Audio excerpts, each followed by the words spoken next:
Welcome. I can't see all of you at once, so don't take that personally. I am Jake Armour. I am the reluctant president of ASMP MSP, but love what I do. So thank you for all coming in tonight. We've got,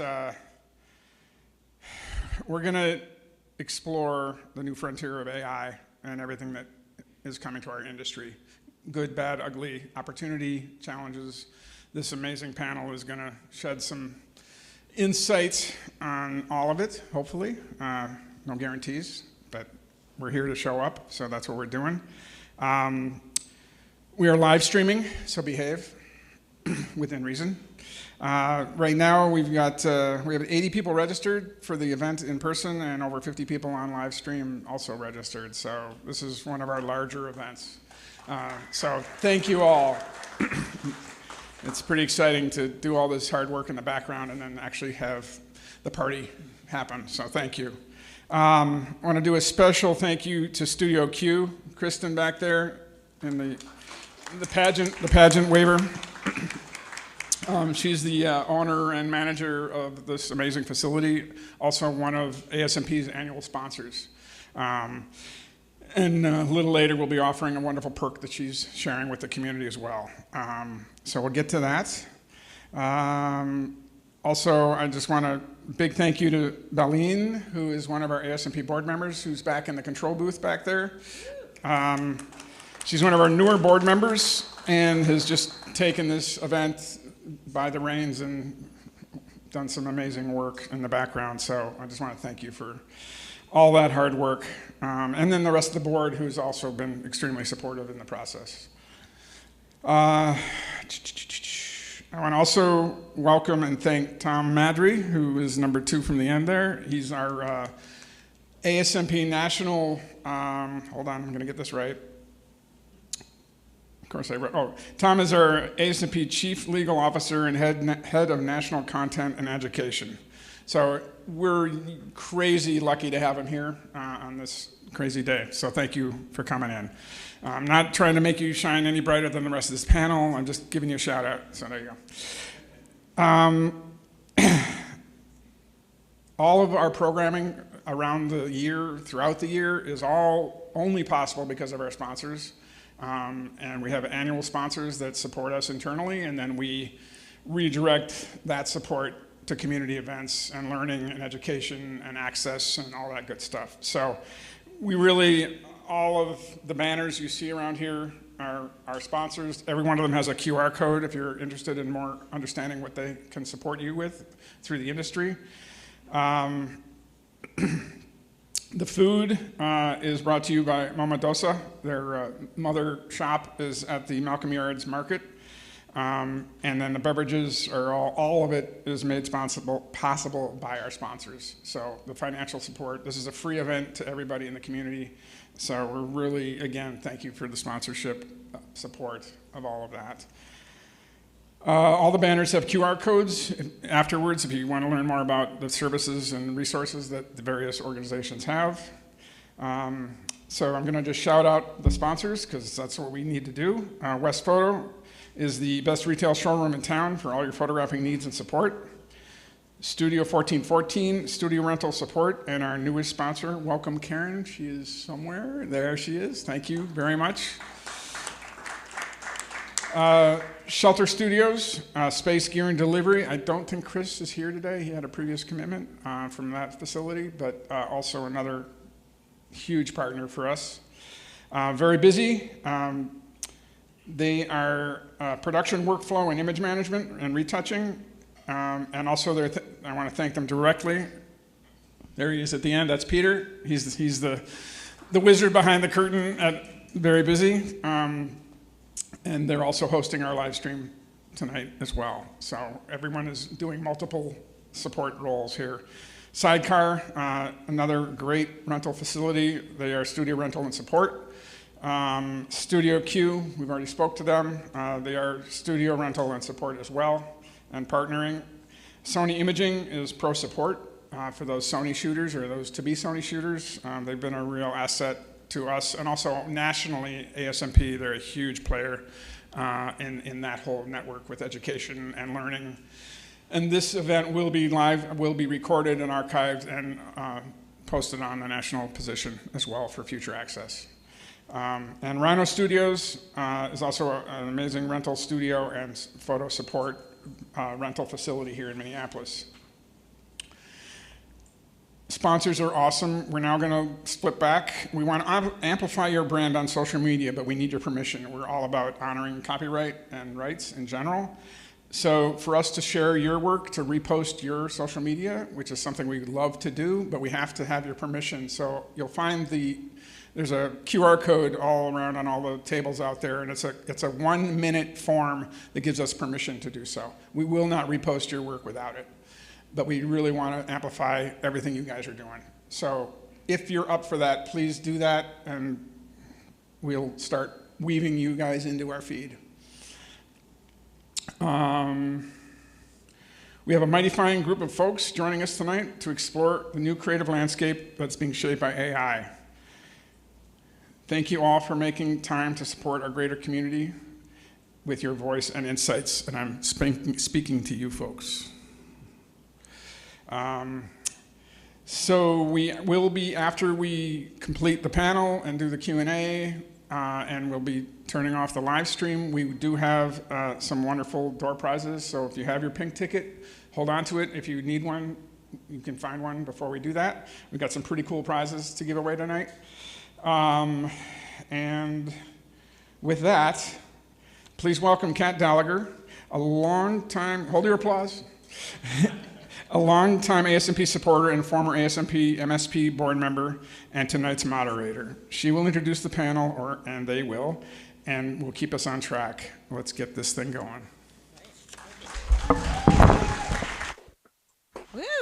Thank you everyone for being here. It's great to see familiar faces and then a lot of new faces, thanks to the students that are here today too. So I'm sure this is a topic that's relevant to everyone, whether you're very experienced or just getting into the industry. So we're going to have our panelists introduce themselves, and we're going to start with Corey. Hey everybody, my name's Corey Schubert. I currently am a product manager on the Photoshop desktop team. I've been at Adobe now 3.5 years. But for over 30 years, I was a commercial photographer right here in Minneapolis. I see some familiar faces of people that I know when I started in this business, and it's nice to see it. I feel like I'm kind of coming home. But I'm happy to be here. I'm not a lawyer. I can only talk about things in my capacity of what I know, but I'm happy to share what I know, what I think, what I feel. And if nothing else, I just want to get across that if there's ever a question that you have, please reach out to me.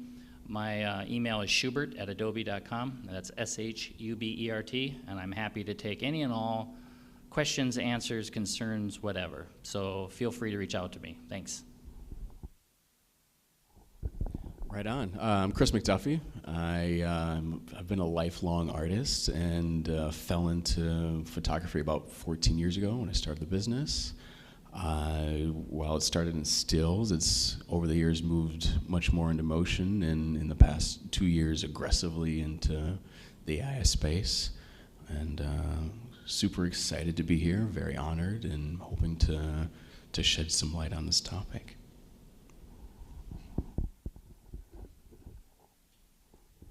Hello, my name is Chris Peters. I'm a senior producer at Cole McVoy, and I've been a photographer since I was a teenager. Started out shooting bands at First Ave, and went to MCAD, and have just really enjoyed photography my whole life, and really happy to be here, and hopefully I can answer some questions about how ad agencies deal with AI and photography. So, thank you. All right, hello. As mentioned, my name's Tom Madry. I work for ASMP as their chief legal officer. But before I was ever a lawyer, I was a commercial photographer for about a decade. And I went to law school specifically to work with photographers and creatives. And so really happy to see some familiar faces here today, including many members. One of the great things we do at ASMP is have a Tuesday morning legal clinic. And I was just looking at the stats a little bit earlier, and I've been able to meet with over 800 members in the last 2 years for 15 minutes at a time talking about legal and business issues. And so definitely something. For free. For free. For free. As a member. Definitely something I enjoy, and definitely something we hope helps the community, because that's what ASMP is here to do. Get your membership. I'm Peter Hunter. I am owner of Honey Retouch, a retouching studio here in Minneapolis. Also co-founder of verybusy.io, which is a retouching review and approval platform. I've been working with a lot of the AI tools over a number of years now within retouching practice, but also thinking about it as it applies to workflows and production within the photography, within commercial photography, within retouching, and within the creative space in general. So hopefully we can have some good conversations around that tonight too. Thank you. Welcome to our panelists. Yay. Yeah. Oh, and Pratik. Hello. Sorry about that. Sorry. I wish I could be there in person with you all today, but this was the best we could do. And I'm really glad to be here because my background is, my name is Pratik Naik, and my background is as a commercial and editorial retoucher. And eventually I transitioned into education, and somehow that naturally led to AI. So I now teach AI and retouching in the many ways that we can harness these tools in the photography workflow. And so I've been getting a ton of questions the last few years about it, started my own platform on AI for photographers specifically, and how we can harness that for photography workflows. And that's pretty much been my last decade. Thank you. Okay, now welcome our panelists. And as Jake had mentioned before, we have some note cards that you could get from the front desk, and if you need one, raise your hand, and you can write a question down there, or you can come up here and ask your question as well after we have our discussion. So it's meant to be interactive, and it's meant to be answering things that you want to hear. So, but just out of curiosity, how many of you are familiar with AI or have used AI in your business, or for fun? So there is some interest here. We're going to start kind of at some of the basic levels so that everyone can be level set and understand what AI is all about, because it's still relatively new and it's still growing. So what exactly is artificial intelligence and why should we care? And we're going to start the conversation with Pratik, but please, panelists, all jump in. Yeah, absolutely. In fact, I prepared a statement because I thought this was such a pivotal topic to start off with. And I basically wrote, artificial intelligence is a simulation of human intelligence processed by machines. In photography, AI is already revolutionizing how we capture and edit images. Modern cameras equipped with AI can recognize scenes and subjects like faces, eyes, or even specific animals. However, allowing for precise autofocus and optimal settings automatically is a byproduct of this. In post-processing, AI-powered software accelerates editing workflows with features like automatic adjustments, intelligent object control, and efficient image organization through things like smart tagging and facial recognition. Photographers should care about AI because it enhances efficiencies and elevates the quality of our work, ultimately. By automating repetitive tasks, AI allows photographers to focus more on the creative aspects of their craft, and it helps achieve a higher quality result, meeting the rising expectations of clients for polished and professional images. This allows for better results and, in turn, more money too. Moreover, AI opens up new creative avenues such as applying artistic styles to photos or generating entirely new images for composite work. I think embracing AI technology keeps photographers competitive in a rapidly evolving industry. Understanding and utilizing AI tools not only improves your craft, but ignoring AI advancements could be risky, being at a competitive disadvantage. But also it helps leverage people to grow, helps create innovation and new opportunities in our journey as a creative. And ultimately, I think this is something that really is growing, and there's no right or wrong answers as we go forward. So that's been my general idea of what AI is and why we should care about it. Thank you. I have another follow-up question. How many of you are afraid of AI? Does it scare you? So as we get into our discussions, hopefully we can alleviate some of your fears and turn that into actions. Corey? And can I just ask, for those that say they're afraid of AI, can you articulate exactly what the fear is from a business standpoint? I'm just curious. I'd like to know that the AI tools that we have currently will continue to grow and expand. But what is it about AI? And I think I know because I talk to a lot of people, I've talked to a lot of creatives, but I'd like to hear from this group, a group of photographers, professional photographers, what is it that you are afraid of?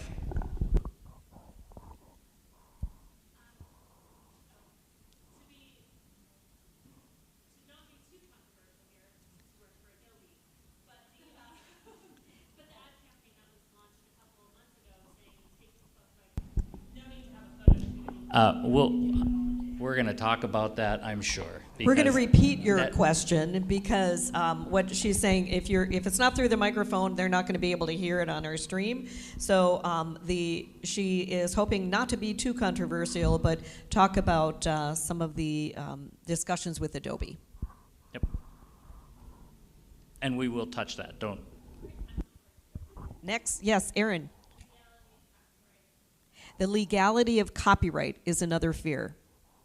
And we'll be addressing that as well with Tom on our panel. So thank you for that. And again, as we get into other fears, nods, we will actually take this conversation into directions based on your responses. So anything you verbalize or anything I see on your faces, we're going to explore and go down that path and go off our script, which is just a loose idea of where we want to go. So again, we want to hear about we want to be able to communicate what you want to hear. One of the other things that we're talking about are what are the uses of AI commercially right now? And Chris Peters, you're really one of the end users on this panel as an advertiser. So tell us a little bit about what AI means to you in the commercial side, on the agency side. Well, I see AI being used generally at the agency for concepting and for image retouching. That's kind of the bulk of what we're using it for right now. I think as Adobe, Getty, other image libraries open up their catalogs and develop their image generation, we'll be using more of that because of the copyright implications. If they're able to draw imagery from their libraries that are legally able to do that, then I think our clients won't worry about not having a copyright on their imagery, and that's kind of the main reason why you don't see AI in a lot of advertising right now. And Peter, what are some of the ways that you've been using AI in your work? Ooh, there are lots of ways. So, not everything is useful, but I've been trying to use AI in a way and research and learn about it in a way that can address both two parts of the business that I look at within retouching and post-production that I work in. One main one is on the production side. Workflows, getting things done faster, getting things done easier, kind of getting a lot of this kind of busy work that goes into some of the production that we do for post-production in terms of organizing files or culling images or anything, renaming files or finding things that we can't really track down in a drive. One, I guess a good use case for this would be I learned Python to write small scripts to organize large amounts of images into folders that were cascading for certain clients, like a lot of e-com clients, which you'll be delivering 1,000 images at a time, but it's only usually 100 images, but 10 different versions of it, different crops, different size ratios, all kinds of stuff, with shadows, without shadows. So it's not a generative per se for imaging, but using like ChatGTP to really, I don't have to go through and take an hour or two to write a script. I can just tell ChatGTP what I want to do. I want you to take these images, take this part of the file name, make it the folder name, process out, JPEGs, TIFFs, this is what I need, and recategorize those. So, this could take, if I was doing it manually, it would take hours. By writing my own script and doing it takes a few hours. Through ChatGTP, I can get it done in like 25 minutes. So there's ways of that can really help you advance on something. There's people don't want to learn coding probably, or you don't want to learn certain tools or certain skill sets that I think AI can help you advance that and take advantage of some of these things to really help progress your workflows and really cut down on time. And that all comes into billable hours and if you want to take on more projects or not too. The other side of this is on the creative side. So like I mentioned before, and we've got Adobe here, and we're we live in Photoshop as retouchers. There's a bunch of other software out there now, like Topaz. When we talk about up-resing or sharpening things, it's just a big common one too. Also using Midjourney, I've been playing around with that in my Discord server as well. So I'd say by far within Adobe, it's the easy and most accessible way to use, generative image making.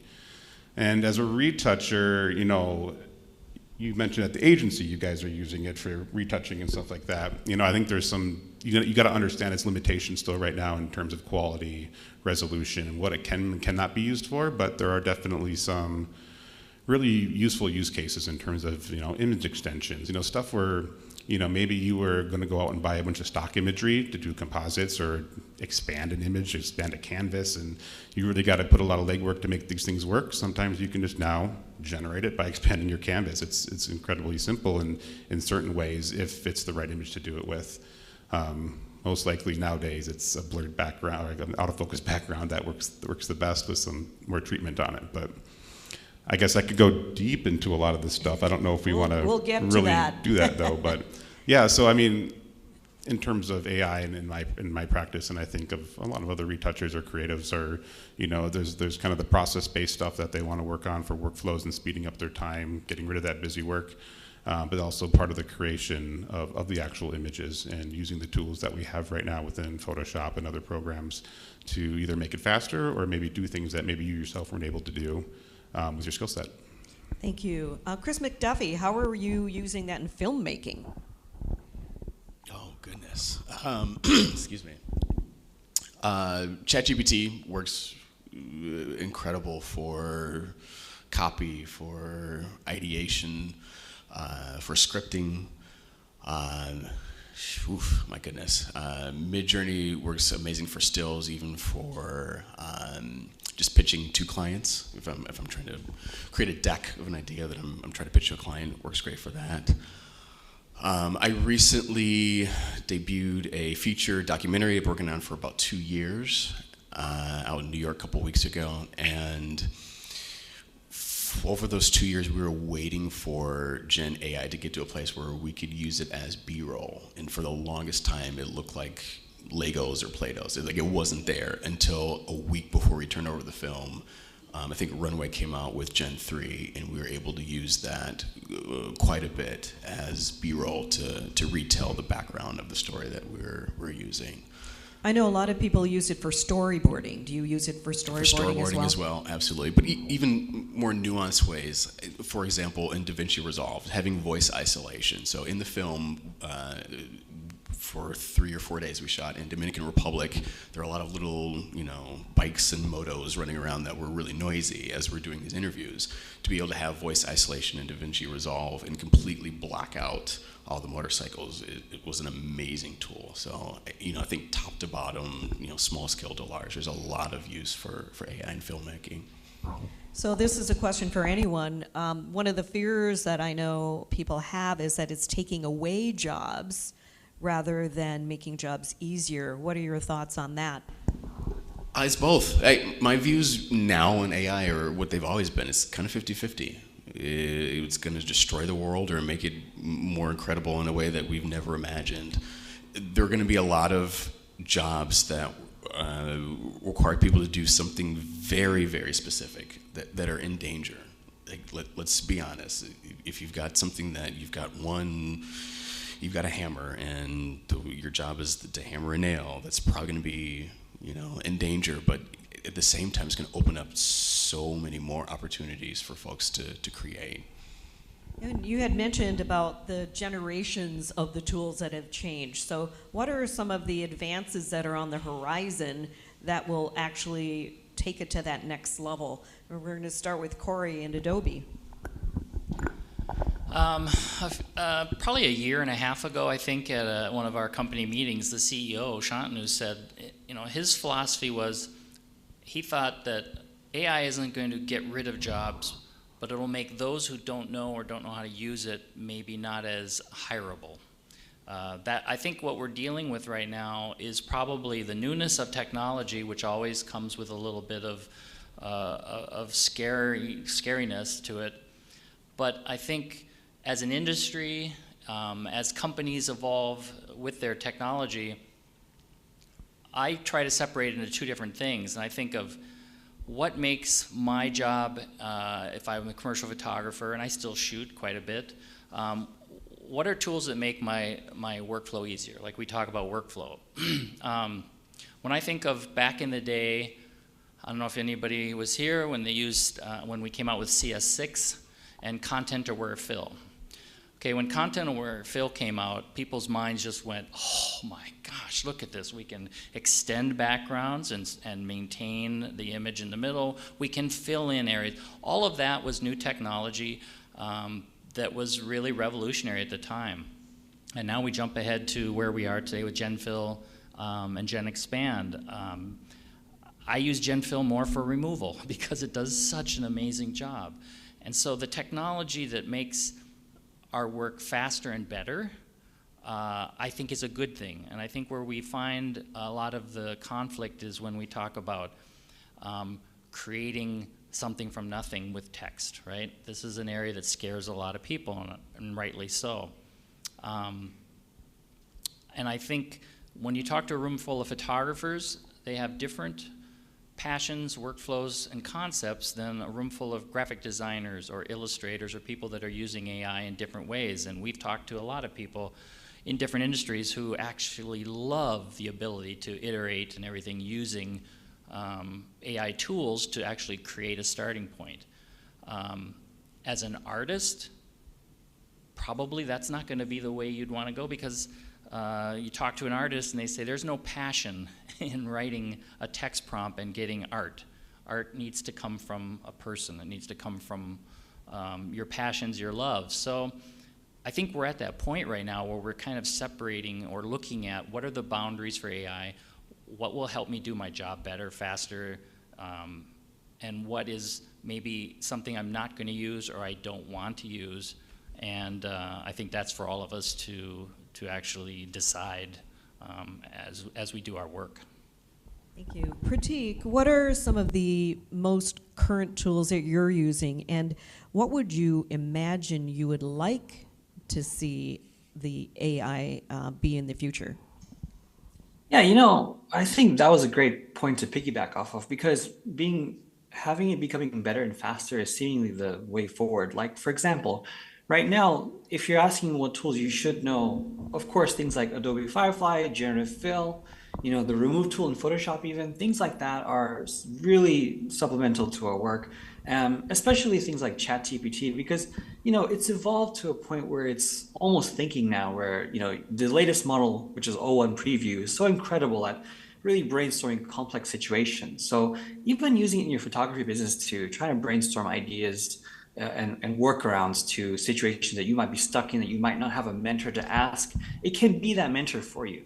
And the biggest problem right now is everything is so fragmented, right? Like we have ChatGPT, we even have things like Google Gemini, and we have other tools that are behind them, and they're in a really close-neck race. But then when you go to the video side, you have things like Runway ML, and you have other competitors like Kling. And so there's a bunch of other tools out there. So I think what's probably going to happen going in the future is there's going to be a homogeneous effect where it's going to be more streamlined. We're going to see things that are becoming much easier to use. And so you might start realizing people are going to use these tools to create homemade movies from start to finish. It might be something where there might be platforms like a Netflix where you can generate your own ideas and bring it to life. There'll be less barriers going from concept to execution. There'll be ways to enhance photography where, for example, you've taken a photograph, but perhaps it didn't really meet the exact angle you're looking for on location.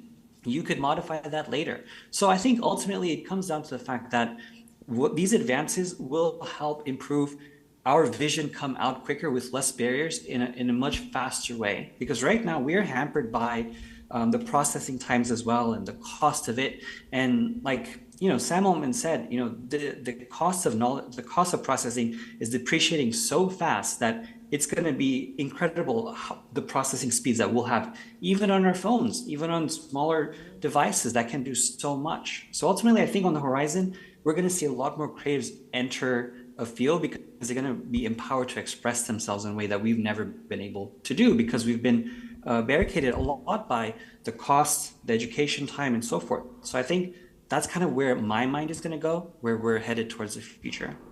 Thank you. And we touched a little bit about the legal fears that people have in using AI.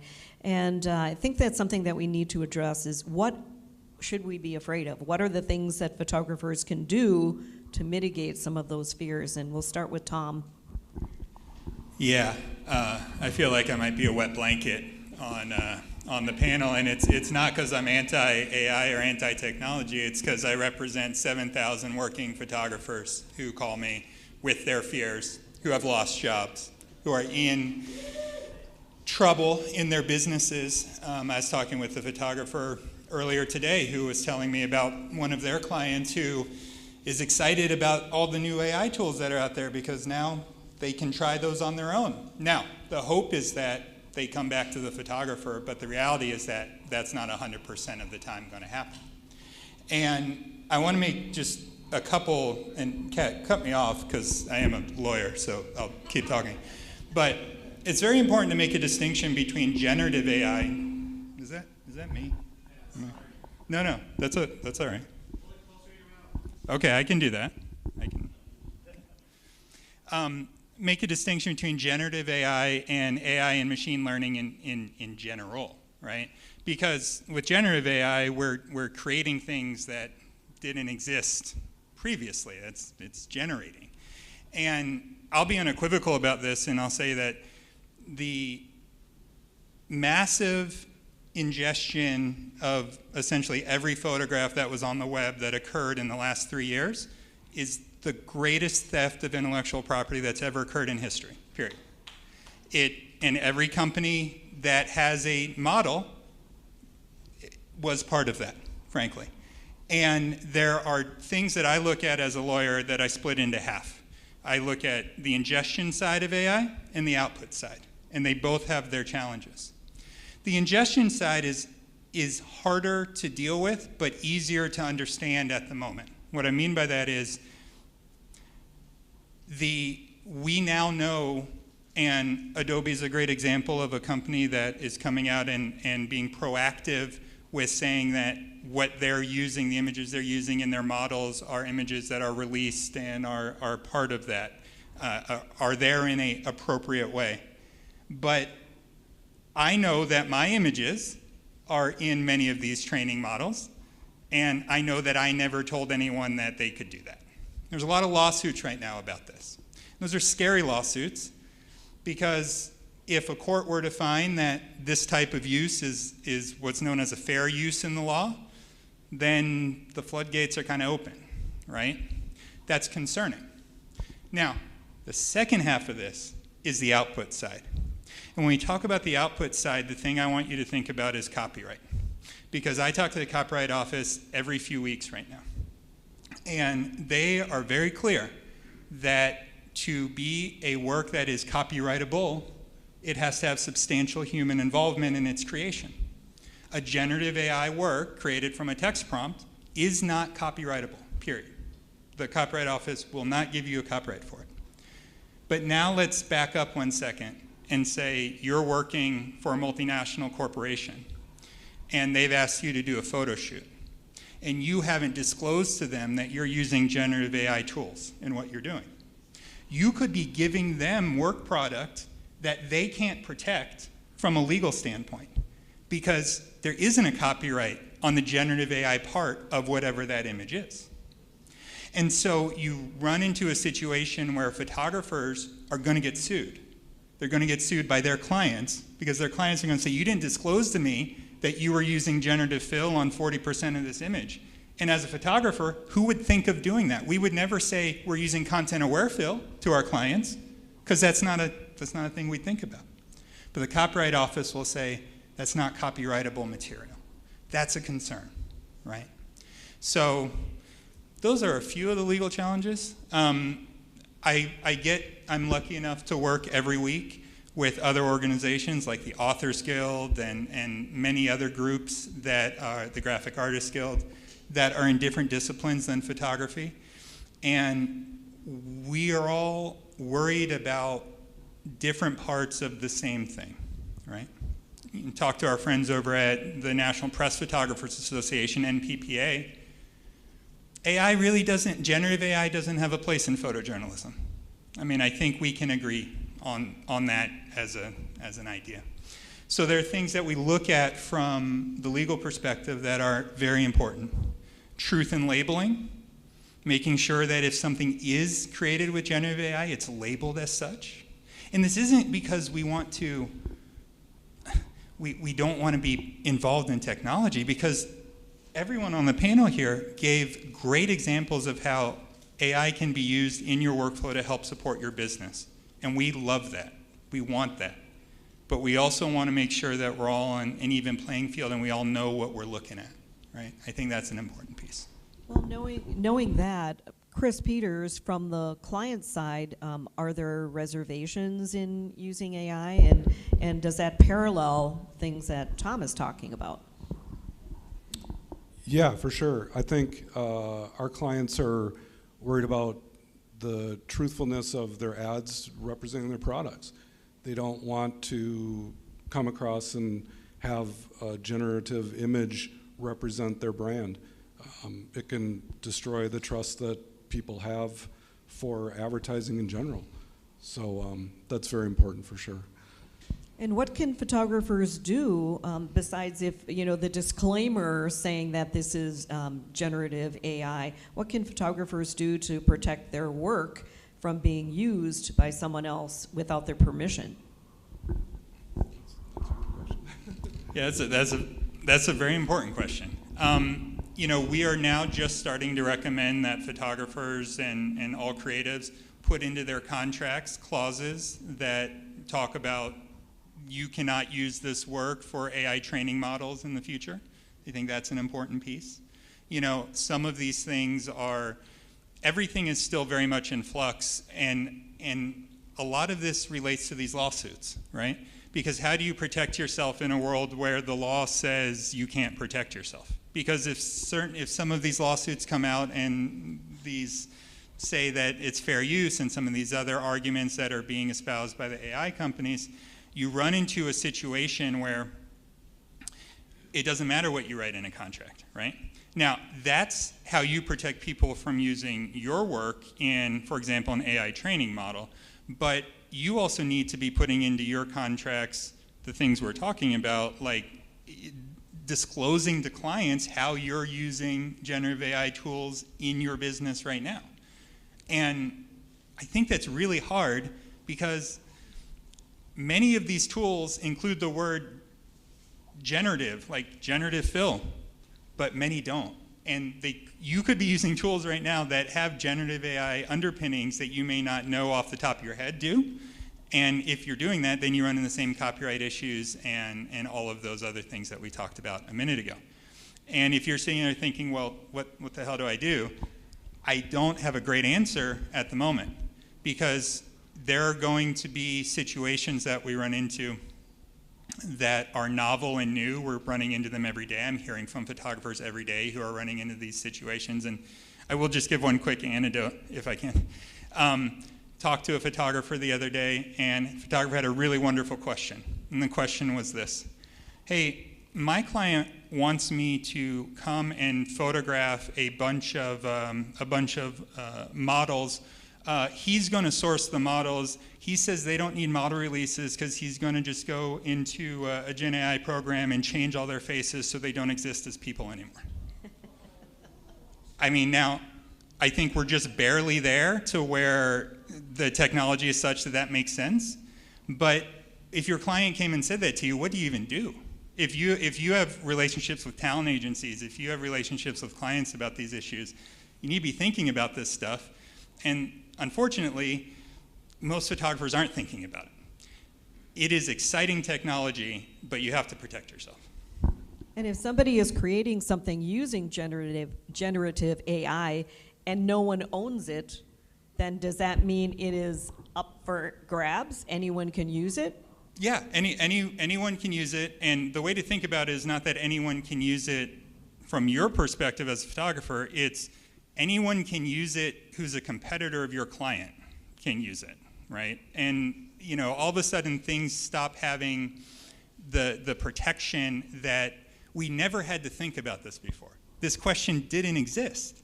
And so now we're having to answer questions. And the Copyright Office, again, as I always remind people, we're currently working under the Copyright Act of 1976. The Copyright Act is not up to date with anything, right? And they're certainly not up to date with AI. They are trying hard, but they're just not. And so don't look to them for any help at the moment, because they're just trying to get their bearings. And I've heard of some manufacturers that are building in some technology that actually marks an image at the point of capture, so it can be traced to see if it has been used in generative AI, which is a built-in protection, I think, for some content creators. Absolutely, and also that goes to the different initiatives that Adobe's doing, CAI, and some other things. But the thing that all of that is important, because there has to be an understanding of what you're dealing with and where it came from, right? ASMP is part of a coalition, the Human Artistry campaign. And again, we're not anti-AI, but we support humans who take pictures, right? And there's value in that, and there's value in using AI tools in the ways that help support you and your business. But let me unequivocally say, there are areas of photography that exist right now that will not exist in the next year, in the next 18 months. Photographers are losing jobs in certain areas. In certain areas, they're not, right? In certain areas, AI doesn't make any sense. But in some areas of photography, photographers need to have a big shift in the way they operate, in the way they do business, or else they're going to be out of luck. So, Corey, tell us about the Content Authority Initiative, and what does it do, and tell us all about it. Unfortunately, I'm not the person who can tell you everything about CAI, other than it's built into Photoshop, it's in the preferences, you can turn it on. How many here use CAI in their work day to day? How many people even know about it? Wow, okay. So it's been around a long time. Adobe founded it for this before AI became what it is today, as a way to digitally track your work and the changes that happen to it, so there is a stamp, if you will, of authenticity by the creator. There's a website I shared with... It's on the screen in Yep. the lobby. Okay, please go there. You'll see all the information about it. There's a whole different team that actually manages it.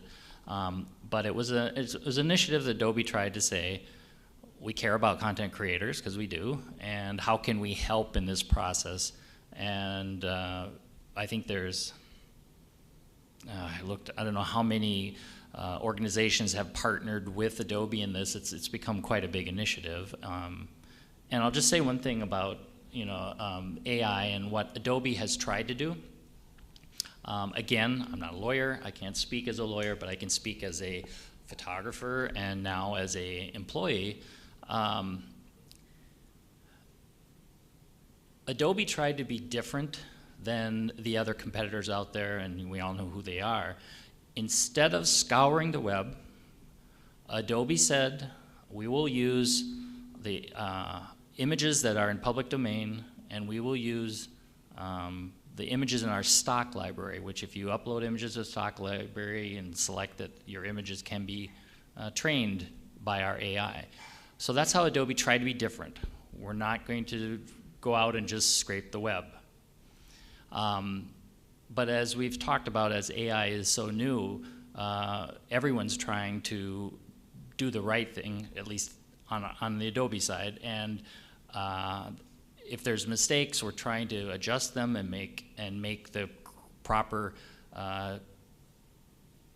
change the techniques for how we're vetting images coming in or whatever. So that's the only thing I can say about Adobe, is trying to be respectful of content creators. And if you think of one thing, it would be, we'd like to be the company that helps you with images you already have, if that statement kind of makes sense. That's what we'd like to do. We'd like to be the ones that help you adjust, edit, do whatever, but with the images you have.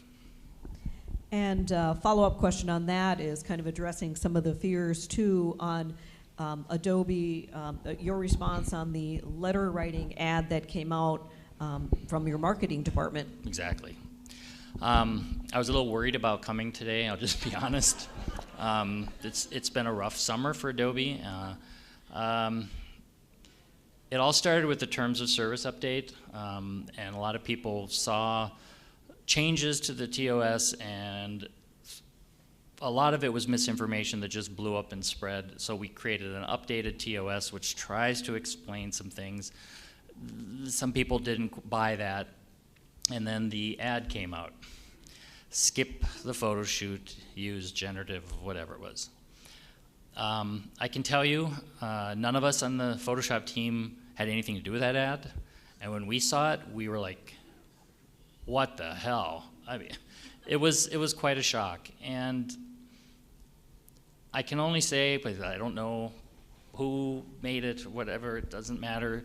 It was wrong, flat out wrong, and all I can do is, from Adobe and my personal self, is say, we're sorry. That was wrong. And Tom, tell us about what ASMP did in response. Yeah, and so I've been working for ASMP for about 8 years. 5 years. ASMP was my largest client at my law firm, and then I went in-house and worked with them. In those 8 years, there has, by an order of magnitude, not been something that animated the membership more than this ad did. Between myself and our CEO, Jim Daytree, and our board chair, Gabriella Marks, we got hundreds, probably at this point more than 1,000 complaints and issues about this from our membership of 7,000. I mean, we barely get 50 complaints about something in the worst situations.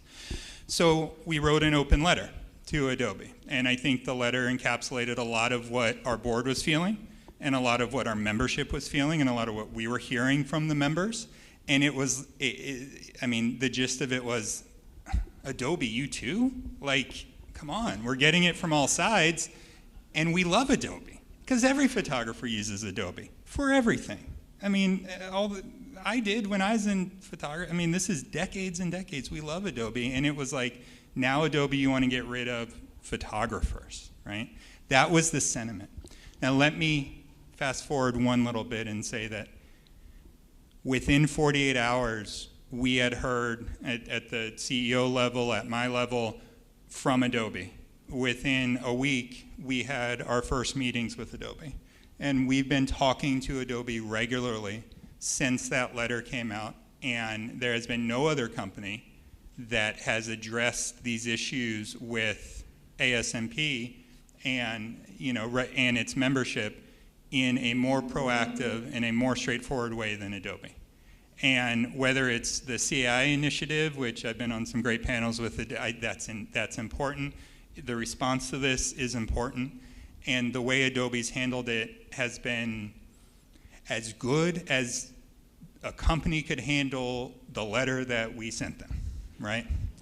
And so I want to make sure that we both hold Adobe to account for what they said and did, and then also let you all know that Adobe is making significant efforts to remedy that situation, and it's not just lip service. And I'll just tag on to that to say that the message was heard loud and clear all the way up the chain. And I think, I've always said, if we can turn something into good, what can we do with this? And as product managers on the Photoshop team, part of our job is talking to customers all the time. Some people are actually here that I've actually interviewed, and it's just an ongoing thing that we do. What do you do? How do you create? What do you like? What you know? We need to talk to customers because obviously we make software for customers. So what this has done is raise the awareness that we're not doing a good enough job listening to our customer base. We have a huge, if you think about it, just in Photoshop, that's the world I live in, worldwide, millions and millions and millions of users daily, right? And all different facets of creative world. But the the commercial and professional photography area is pretty much what Adobe started on, what Photoshop started on, right? So have we forgotten to talk to them as much as we're talking to new customers and trying to raise and increase just Photoshop's penetration? So the messages come down: talk more, listen more. What do they want? Let's really ask, and that's why I'm here, and that's why I shared my email, and I'll do it again, and I hope it's on the board. What is it that would help the commercial photography industry right now? What are the tools you're missing? What are the things you're missing for your workflow? I know it's been around a long time. Maybe people have said, well, I don't like this, I can't do this. Let us know, because it does matter, really it does, and your voice is important. So what tools are missing? What communication vehicle isn't there right now that we should add? How should we change how we listen to customers, the commercial photographers? How many people know about the forums, community.adobe.com? Do you know? Okay, public forums. Every software that Adobe makes has a forum. You can talk. There's discussions. There's bugs. I happen to run the bug section on Photoshop Beta. Any Photoshop Beta users here? It's great. Use it. All the newest, latest stuff, it's in there. Most of it will make it to the general release, but if it doesn't, people say they don't like it or whatever, it doesn't. But those forums are an important thing because Adobe employees do manage those, as well as Adobe certified experts who are there. It's a community, but maybe that's not enough. Maybe that's not where the photography, the professional photography community wants to be. If there's another place, let us know. If we have to build something, let us know. That's kind of what, if anything, all of this has driven to the top, is we need to do a better job listening, and this is a group we need to hear from. Yep. Lemonade out of lemons.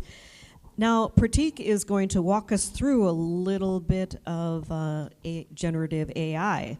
So for those of you who are familiar with it, that's everyone has their own techniques. So we're going to see what Pratik does. Yeah, actually, what I wanted to kind of do today was, since I only have a few minutes, I wanted to just go over Adobe Firefly a little bit to show people, that they can use it and how to go about it, because there's still a lot of people who haven't actually tried it. Now, beyond Firefly and any other application that you might use, I want to jump into Photoshop as well, because I want to show people the limits of some of these AI-powered tools, and people seem to always be really surprised by them. So I'm going to share my screen really quickly, and then I'll go ahead and go from there. So I'm going to share my screen with y'all here. Let's see if you can see it. So you should see Adobe Firefly's website here. Now, the main thing that I tell people is simply go to firefly.adobe.com once you've logged into your account and just start playing with it. Because the main thing here for me is that these tools, personally, are the most used for photographers by actually using it for mood boards. I tell people, if you, for example, have a client shoot coming up and you don't have a photo or a good reference from Pinterest or anything like that, or you don't want to use another photographer's image to represent what you're trying to do, you can go in and start generating images. Like, for example, if you have a portrait session coming up with a client, and you can simply type portrait, or you can type in, like, let me do a fashion photo shoot with a model on the rooftop of Brooklyn at sunset. And then basically what I always do is, once I get the image generated, I can regenerate it again if I don't find something interesting. And all you have to do is wait for a few seconds. Once it generates the result, you can actually define what type of model you would like, what type of person you'd like, and then also change the aspect ratio as well. So effectively, it's made to be as user-friendly as possible. They've made a lot of tweaks to ensure that's possible to do. And they even have a suggestions button at the bottom. So in case you don't know exactly what you're looking for, you can do that and change up the text as well. You can do different art styles as well, which is under composition. You can add a reference image in case you want something similar. And you can change the visual styles as well. So there's many things you can do with it. And truthfully, the reason why I love this so much is because it exercises exactly what I'm trying to envision so that I can better show a client or a subject what I'm trying to do in case I really can't justify showing them by taking a cell phone picture of a location. Because most of the time as photographers, and myself included, if I find a location that I like and upload a cell phone photo to them of the location, they can't envision how that's going to turn out. But with this, you're able to actually show them, hey, here's a reference photo. Let me go and show you what a subject could look like within it. And of course, aside from everything we talked about before, there's many other platforms and probably will be many more to come about generating images. Even Meta has one and Google has one, and everybody has a generative style. But since we're talking about the Adobe ecosystem, this is an easy way to demonstrate it. So if you've never tried it before, it's as simple as just going to firefly.adobe.com and just simply entering various prompts to see exactly what is going to happen. Now, the benefit of just doing this and playing with it and experimenting with it, because it is almost like communicating with another entity. You're really not sure what you might get, but the more you experiment, the more words you change, the more words you add, you begin to understand the communication style that AI typically likes. Now, aside from generating images, I want to talk about generative. And we talked about generative in the scope of generative fill, but there's also other tools in Photoshop that have generative capabilities that I think are really powerful. Now, as a retoucher myself, I always deal with images of hair, images of skin, things that typically I feel that would be very difficult to do with a healing brush or a clone brush. But I've actually switched over to the remove tool. Now, the remove tool itself is going to be in your tools panel, and it's going to be here where the healing brush is grouped typically, and you'll see it very similarly to the remove tool icon, except it's going to have a couple of stars next to it representing magic, I presume. So you're just going to click on the remove tool, and for example, this makes it very similar to how let's see, the spot healing brush works, where you simply need to highlight a subject and it simply removes it. But the difference here is that the results are far better, personally speaking, than the content aware tools. So for example, let's say that you are trying to erase or remove this hair going in between all these other strands of hair. Typically, that would be a very hard job, and I would have to take my clone brush and go in there and really do a really fine job with it. And it can take a while, and that's why we do get paid a lot of money to do it, because it is something people really don't want to do. But now with these tools, they make it a lot easier. All you need to do is simply highlight the thing that you're trying to remove and also give a little bit more space. So I'm not only selecting the little strand or flyaway, I'm selecting a little bit in and out or on the boundaries of that. So it gives a good reference point in order for Photoshop to know what it is I'm trying to remove. So once I let it go, you're going to see it actually start working. And just like that, if I just go back to before and after, it did a fantastic job. Even the way, when I'm zoomed in at like 600% here, the pixelation, nothing is apparent that something was done, which is absolutely incredible, because even hand doing work doesn't really give me as good of a result. Now, there's one thing to remember here about this is that I typically have at the top a setting here, which is called remove after each stroke. So if I end up turning that off entirely, the difference here is that I can actually go ahead and highlight a few different areas at once before taking action. So if I want to remove this one and also this one, and then I can hit the checkbox or hit enter, it's going to go ahead and remove all those simultaneously. Now, I have run into issues where I've gotten pretty intense with it, where I've actually highlighted quite a few of them and it ended up for me just crashing out. So just be careful. Definitely play with it a little bit and ensure you're not selecting too many things in one go and hitting enter. But it does really speed up a lot of the work. This also works good for backdrops. It works great for acne, it works great for skin, wrinkles in clothing, all kinds of things that you typically would have a very hard time trying to fix. Now, another quick tip here is that if you're gonna use the remove tool, don't do what I just did and work on the background layer, but definitely add another blank layer like so. And this, make sure to name it, because naming will save you a lot of pain in the end. And then from there, you want to ensure at the top it's a sample all layers. And this will allow you to easily remove something and then have it all on its own individual layer. So in case you do make a mistake, it's easy to go back and erase it. Now, aside from the remove tool, I just want to quickly talk about generative fill because I get asked all the time, if the remove tool is so good, why do you need generative fill? Well, here's why. For example, if I try to remove this subject here, it might do a good job, but it might not. Typically, when things get really complicated, it doesn't always do a great job. See, like it doesn't know totally, what to replace that with, and there's pixelation issues. There's a lot of telltale signs there. So instead, what I like to do is I like to take the lasso tool. You can use any of them that you want, polygonal or the regular one, and then just highlight what you're trying to remove here. And this is always a scary moment because you typically don't know what you're going to get, but I've tried this enough to hopefully get a good result. And then once you go ahead and hit generative fill, it's going to give you this little prompt box here. And for me, if I'm trying to remove something, I'm just going to leave it blank entirely. You don't have to type anything in there and hit generate. And then once you hit generate, it takes a lot longer than the remove tool. However, the results are clearly much better. And if I go into my properties, which is active on another screen here, let me bring that over really quickly.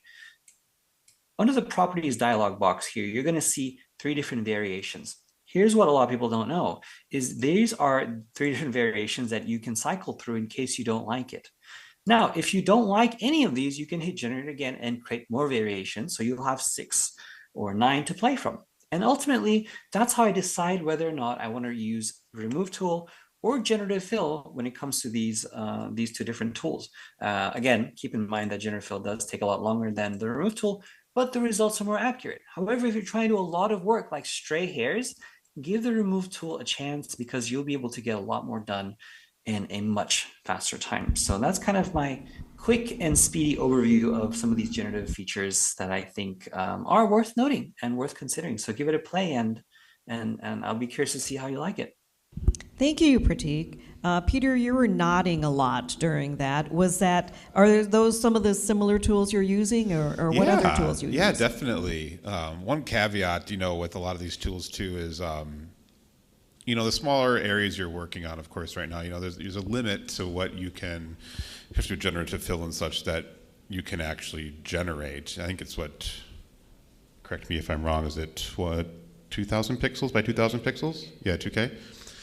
Anything larger than that, it's interpolating, and it's the quality of what was generated isn't there, and it won't match the source image. And that's why I said earlier, I think a use case I use a lot for is if we do say we have an image, and nowadays, for shoots, if we're going to go for social or digital, we're going to have like 10 to 15 different crops. A lot of them will have banners that are massively long and skinny or tall, So we're adding a lot of background. Sometimes it's going to be a color fill, but a lot of times they want to continue an environment. So if we're going to extend this out, we're going to actually fill this in with something, and we don't have actual plates that were shot on set. Right now, if this is another problem with it too, is they'll want these banners, but they still want them high res. Because they're going to do different crops, because a lot of the digital stuff is also going to be used for print media now too, whether it's signage, direct mail, something like that. So you really got to play with, it's a lot easier if the background's out of focus and you can generate it, and then you can blur it, you can do some grain matching, you can generate a couple different things and build your own background out of it. That's a use case that we're using a lot. Another issue is transparency. Removing hair and models and doing a lot is great, but if you need to deliver a model with masked out hair on transparency, which a lot of beauty brands have to do that for now, the way the websites are made, they're putting in background colors via code on the websites. So hair has to be like perfectly masked, and if we're going to go back in for revisions after the fact, I can't wait for some of these generative fill stuff to happen and include transparency. That'll make life a lot easier sometimes too. But we really do treat it a lot as kind of like a clone tool or whatnot, but kind of on steroids. It can be very useful sometimes, especially with even just say I was just using this the other day. I was trying to recreate an end table. And I couldn't get it exact, the perspective, and it was kind of a weird on the corner, and we had some distortion and stuff. So I let Generative Phil tell me what it thought it should look like, and then I rebuilt it from kind of the perspective it built it at, and it helped a lot in that sense. So there's some fun workarounds I think you can use these tools for. You know, it's kind of almost like a collaboration friend. You know, I have a retouching partner, Emily, who I shoot off ideas off of, and sometimes the generative stuff is another person that you can shoot ideas off of, see what they can offer up. On the same lines also of the creative ideation we were talking about before, of mood boards and stuff like that. So. Thank you. Chris Peters, how are clients responding to the whole thought of AI-generated images and use in their advertising? Are they equally afraid, or is it something that they don't know what happens behind the curtain?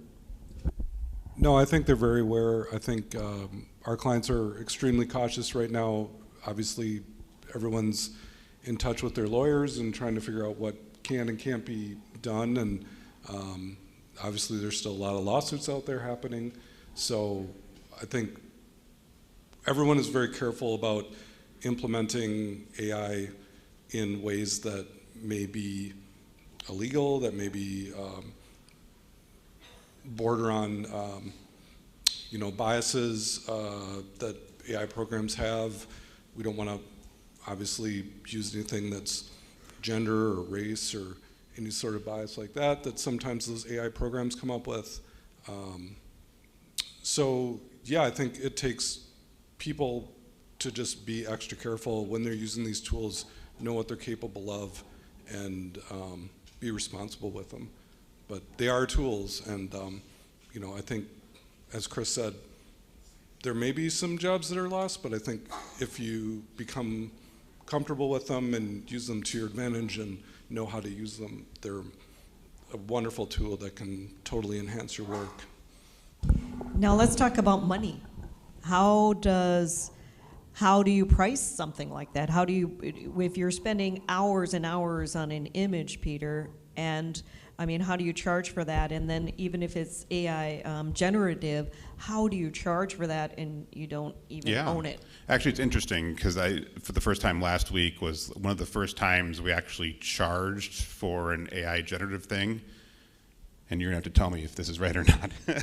So we do get a lot of, at the beginning of a project, part of the bidding process, part of the estimation process and going through the production is, you have your confidentiality stuff and all that kind of things, but also we've had a few asking, say, hey, you cannot use any generative images, nothing of that sort. It's never been asked specifically, don't use generative tools, but images, which one project we was like, okay, yeah, great, we're using what you're shooting. But then they gave us, part of the stock they gave us to use, two of the images were generative, like AI images that they got off a stock website, and the art director didn't know that. Which begs the difference, at an agency too, is like, they do like security briefings and your quarterly things like that. I think they got to start teaching people about AI and like, how to detect things. But yeah, we ended up, they gave us a bunch of plates to use for a specific composite. None of them were useful. So I actually had I had an image library myself, but I also had some generative parts that I used for some of these composites. And they asked me, oh, well, we need you to sign this original art release and tell us how much for it. So, I think we billed 500, there was like 6 generative images I used, billed 500 a piece for each, and signed away this original artwork form. So I don't know, you tell me if that's correct or not, but they're paying, so yeah. So that was kind of the first time we actually took in consideration of an actual, like, almost, I guess it is almost like licensing or giving away something like that, which even though I wouldn't have the copyright for it. Does it matter whether it's actually used for internal use only, like a mood board or something, or a storyboard, or if it's actually being reproduced? Technically, no. Practically, probably yes. We often say in the law things are that's legal, right? That's a broad concept of what's legal. If it's purely used internally, is anyone ever going to find out? It's still not legal, but it may not practically be of the highest concern. Certainly, though, as as creators, you have to kind of look into the future a little bit, and someone may tell you it's being used for one thing, and then of course they use it for 10 other things the next day, right? I wouldn't necessarily count on that. I would make people sign things that say they're not going to use it in these ways. That's the only protection you can have. And I don't have any problem with what you're talking about. Hey, what we want is for you all to be employed and make money and have businesses. And however you do that, we're happy with. What you need to be aware and careful of is making sure that you are very clear with your clients, your process, and or if they give you stuff that you're a little nervous about one way or the other, you have to have that conversation. And those conversations, again, this is so new to everyone that these aren't conversations that you can say, hey, you know, tell me what you did with that client 10 years ago, because the conversation didn't exist 10 years ago, right? So, good job. And then also, don't trust clients. Is that fair? Coming from the client side, I don't think that's fair.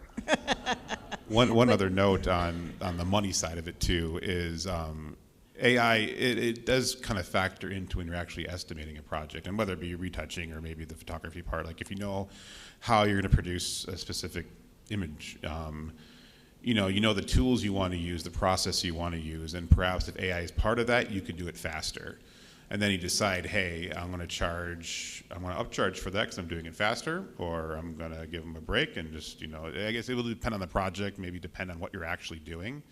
But I think I'm on the bandwagon of I don't believe AI is in. I'm coming from the advertising commercial side of photography and post, where you know maybe you're dealing more with a business than an actual consumer.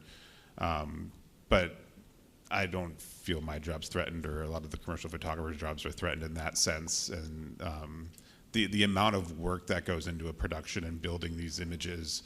And producing these things, it's bringing AI in is simply a tool that can help us do it better and faster, I feel right now. Like I said, let's talk again in 5-10 years, but and see how it's progressed. But I think they'll continue to become a very valuable part of the tool set that can make projects more profitable and perhaps yield better results. And my final question, that's a perfect segue into my final question before we go into Q&A with the rest of the audience, and that would be, so what types of jobs could be out there? How can a photographer pivot or someone in the industry pivot? It seemed like with generative AI, it's a lot of curation, it's wordsmithing. What's the future for that? And with both on the client side and on the photography side. So that's open to anyone to answer.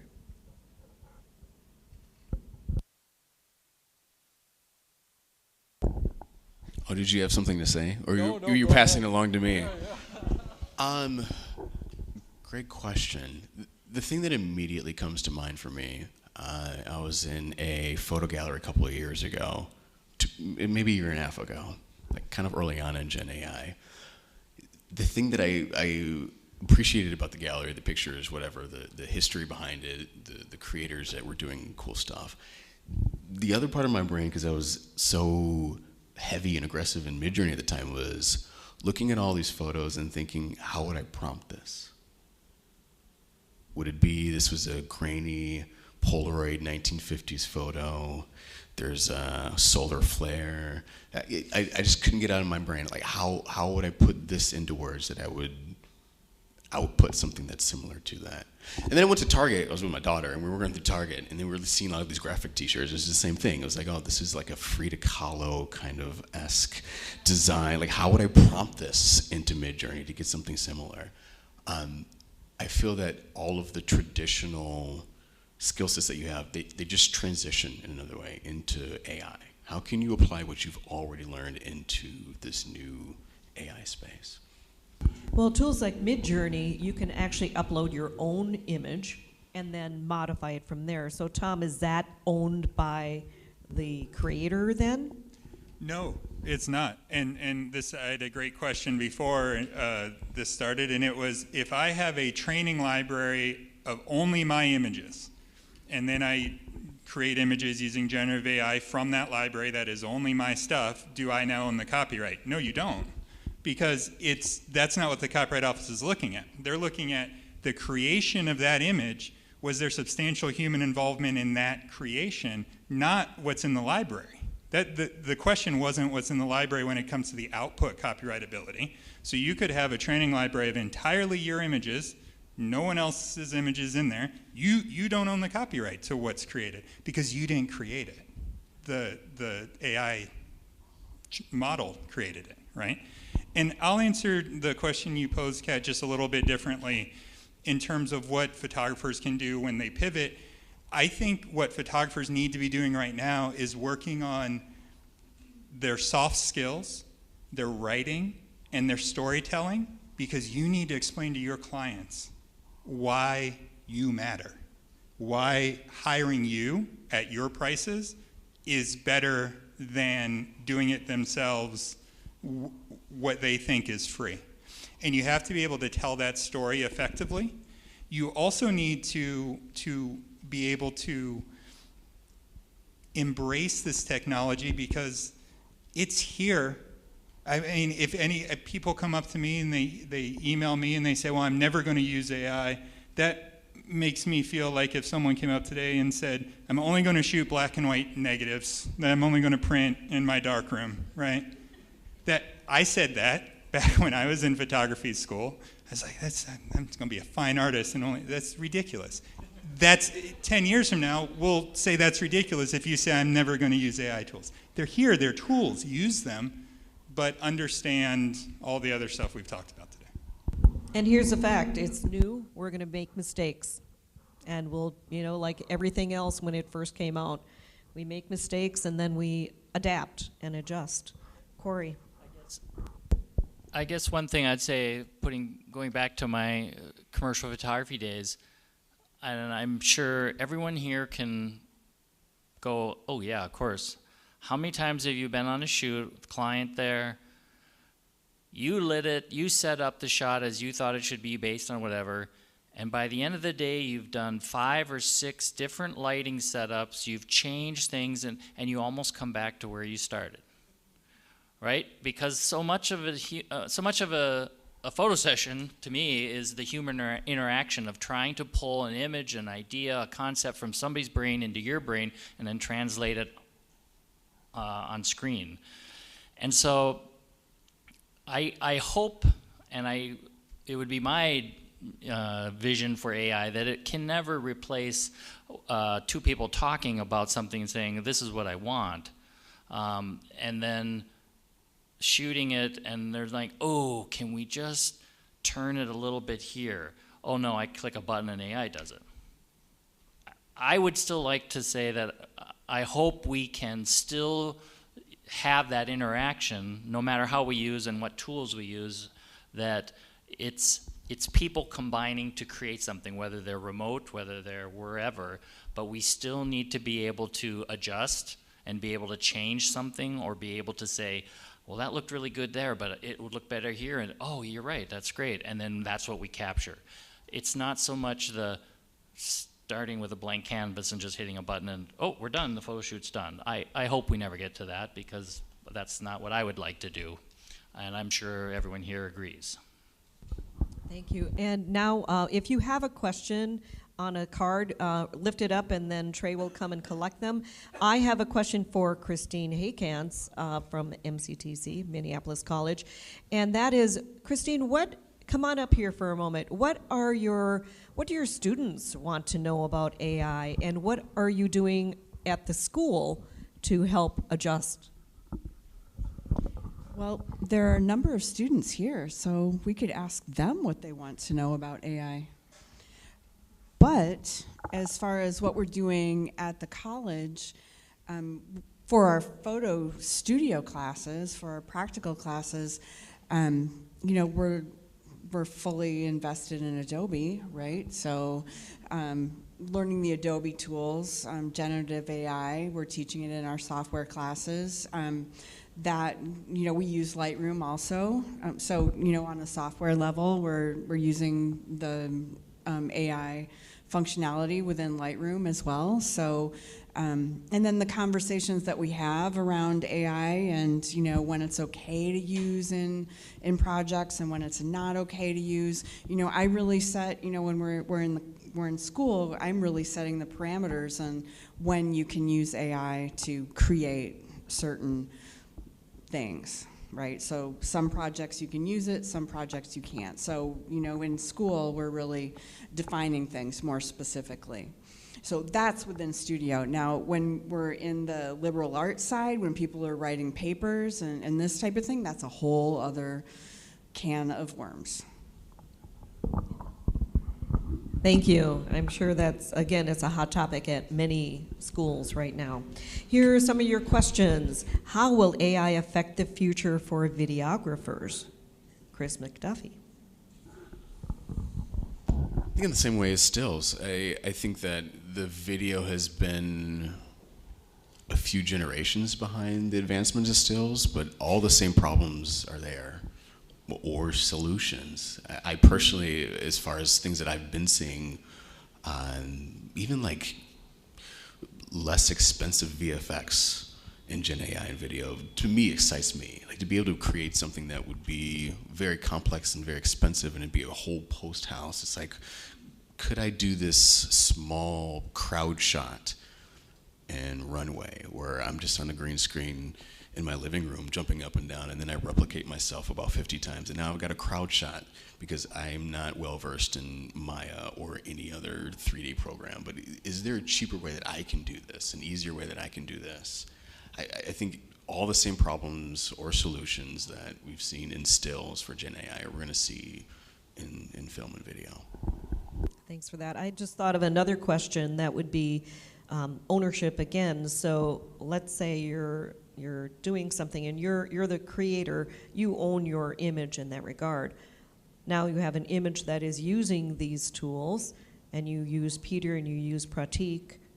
Do they own the image because they're creating it? And the image is created using generative AI tools? Or just some of the tools that they...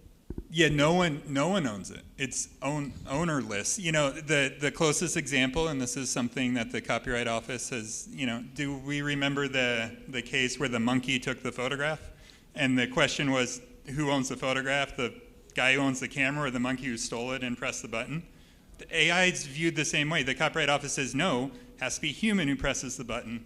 Same thing on this. So no matter what the underlying source imagery is, you know, you do probably want to, if you're using retouchers, either the retouchers should have in their contracts language about this, or the photographer should be working with them. And if you're working in the framework of a large agency project or with clients, I mean, some of this is figured out already.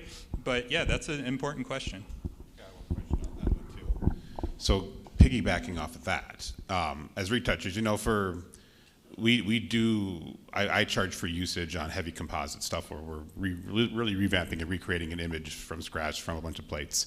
Or like the example before when I said we basically charged for 5 plates that we used, you know, but they were used like in the background of the image, little parts of them were used that were never discernible. You wouldn't even tell they were there good.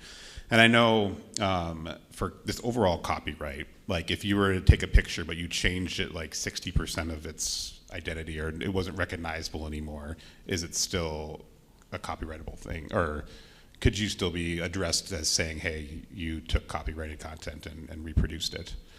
Was that a thing applicable to actual Gen AI? Like if you're generating images and then changing it completely, like your touch, your human touch is part of it then, right? Yeah, that's a really good point. If you create an image that is entirely Gen AI and then you go in and you are modifying and working on that image and you are putting substantial human involvement into the finished product, that becomes copyrightable. That's what I mean. Yep. Yeah. Exactly. Okay. Yep. There we go. Sorry, I Yep. misunderstood. No, that's good. Another question. What areas or types of photography are most at danger of being affected by AI? I presume that means negatively affected by AI. I mean, I'll jump in very quickly and say, how many times have you all been anywhere, a dentist's office, whatever, and you see just nice-looking landscapes on the wall? Someone shot those. I shot those as a nature and landscape photographer 20 years ago. that that's a hard sell right now. You know, you can type in beautiful landscape and a couple other words and get some beautiful images. You know, our nature photographers over at NAMPA, North American Nature Photography Association, are concerned, and they should be. That's where truth in captioning comes in, you know, so critically, right? I think that's a really important piece. Some things are very protected. Photojournalism, weddings. Do you want an AI-generated wedding? Probably not, right? You know, there's some things that we feel very comfortable about. But let me give you a commercial photography example. If you own a company that makes a widget, and all you want are product images for that widget, every commercial photographer has shot those product images. And if the client can snap that picture with their phone and then stick it into a generative AI platform and do all the work that you did, it's not that this is for a gallery wall or even a billboard. It's just for the small thumbnails on the website. But guess what? That's a job that someone had that they don't have anymore, right? Thank you. Oh, go ahead, Chris. Are we live? Yeah. I would say stock. I would say a lot of stock is very much threatened. And even personally, in the film that I just wrapped and premiered, we had a scene that we needed a blue Isuzu in the Dominican Republic in the early 90s in front of palm trees in a certain type of building. Like there was nothing in the world that fit that description, but we could prompt, you know, in Midjourney and then throw it into Runway, and then we get exactly that. There's a lot of stock that I think is threatened by Gen AI. I second that. I think people who are surviving off stock sales or stock imagery solely that's going to be hard. It's like stock but personalized now, and yeah. But one other thing I did want to mention, and it's kind of I wanted to mention it with talking about the school people here. When I think it's really important to learn AI, even if you don't really want to, but learn of it. Learn if you're in Adobe and Photoshop and stuff. Learn these tools. Learn their limitations, and learn, because I think another important part of this is just the how you're interacting with people. Like we'll get we'll be putting out estimates, and we'll get some decks and stuff like that. And there's some asks in these desks that in the creative decks that are kind of unreasonable. But they're coming from a point of view of like the client not understanding the technology or what can actually be done. So even just in the post-production sense, but now adding AI into that, I think a lot of people think a lot more can be done, but it's not always that easy. So really learning the tools and being aware of them and not preventing the over-promising on certain projects up front, I think is a very important thing to step into your career and actually understand and give out like really valid estimates and like valid creative briefs. And understand that the production side of it is just as important to understand and how you're going to get to that final image using these tools. Also, I'll piggyback on that. I think, as you were saying, it's important to show your worth, demonstrate your worth to your client, your agency, whoever you're pitching, and become a problem solver for them. They're looking to make something special, something with a connection with the consumer. If you can help that process along and help them see a way that they couldn't do that before, and maybe it is with AI, maybe it's, hey, I can help you storyboard this out, or I have some different things I can show you of backgrounds that maybe you didn't consider. You know, that's using those tools to your advantage to help sell yourself. And I think, as you said, learning how you can utilize them and bring them into your practice is super important right now. Thank you. We are running close on time, so we have many questions left. What I will do is send them to this panel, and then we can post some of those answers on the website if that's okay. Otherwise, but I will ask one final, really, which will be quicker question, is how much are you all spending monthly on AI tools?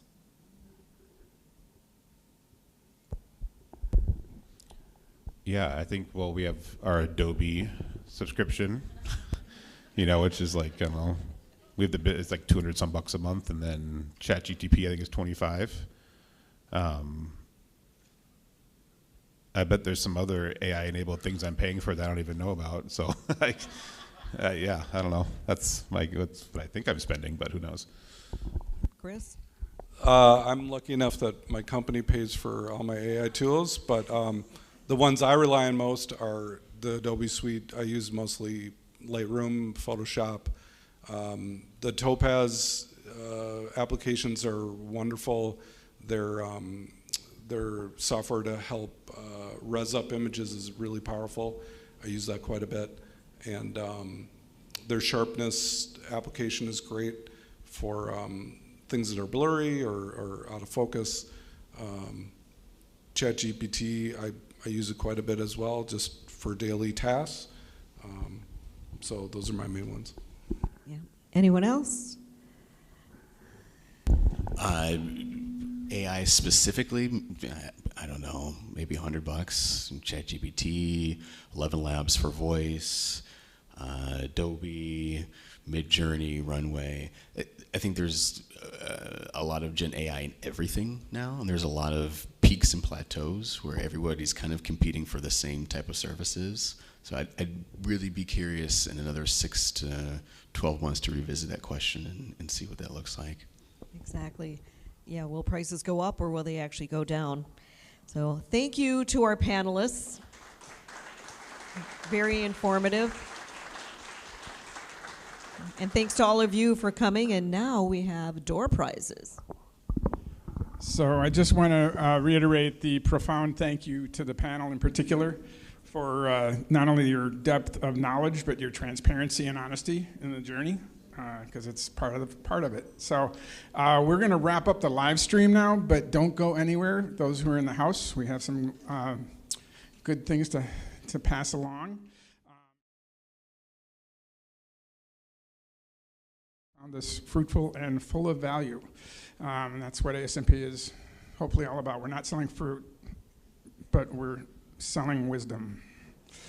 And we're not even selling it. It's a gift.